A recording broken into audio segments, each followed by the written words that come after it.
Hello दोस्तों, खौफ की दुनिया में आपका स्वागत है। पापा, मुझे ये ड्रेस चाहिए। आयुषी ने अपने पापा को मोबाइल में एक ड्रेस दिखाते हुए कहा। लेकिन बेटा, ये तो बहुत महंगा है, पापा ने कहा। हाँ, महंगा तो है, लेकिन पापा रेड मेरा फेवरेट कलर है और यह ड्रेस मुझे बहुत पसंद आई है। मैं क्रिसमस पर यही ड्रेस पहनूंगी। बेटा, हम मिडिल क्लास लोग हैं। यह ड्रेस 4,000 की है और आज 23 तारीख है। इतनी जल्दी मैं कैसे अरेंज करूँगा? हाँ, मैं अगले महीने ज़रूर ला दूँगा। नहीं पापा, मुझे क्रिसमस के लिए यही ड्रेस चाहिए। यह कहकर नाराज़ होते हुए आयुषी वहाँ से चली गई। आयुषी अपने कमरे में पढ़ाई कर रही थी। तभी उसके पापा की आवाज़ आई, आयुषी बेटा कहाँ हो? यहाँ आओ। आयुषी उठकर गई। उसने देखा पापा के हाथ में एक शॉपिंग बैग है। पापा ने कहा, देखो बेटा, मैं आपके लिए क्या लाया हूँ।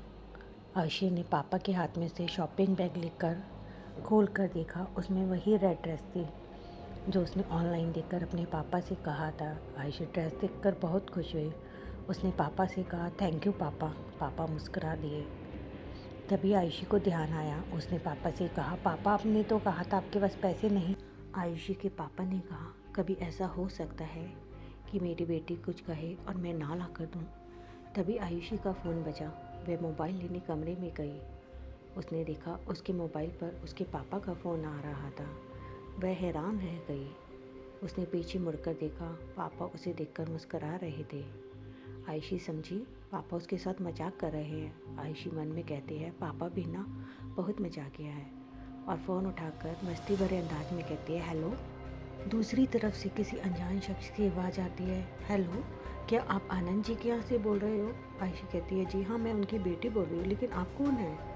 सामने से आवाज़ आई, मैं राजीव शुक्ला बोल रहा हूँ, मेरी कपड़े की दुकान है। आपके पापा थोड़ी देर पहले मेरी दुकान पर आए थे। उन्होंने एक रेड कलर की ड्रेस खरीदी। जैसे ही वह दुकान से बाहर निकले, एक तेज़ रफ्तार से आती हुई कार से उनका एक्सीडेंट हो गया। उनकी हालत बहुत क्रिटिकल है। उन्हें सिटी हॉस्पिटल लेकर गए हैं, लेकिन उनका मोबाइल यहीं गिर गया था। मैंने देखा उसमें सबसे पहले आपका नाम था, तो मैंने आपको फ़ोन लगा दिया। आयुषी ने गुस्से में कहा, क्या बकवास कर रहे हो? जैसे ही वह पलटी, उसके पापा उसे बहुत धुंधले नजर आए। उसके हाथ से मोबाइल छूट गया। वह तेज कदमों से अपने पापा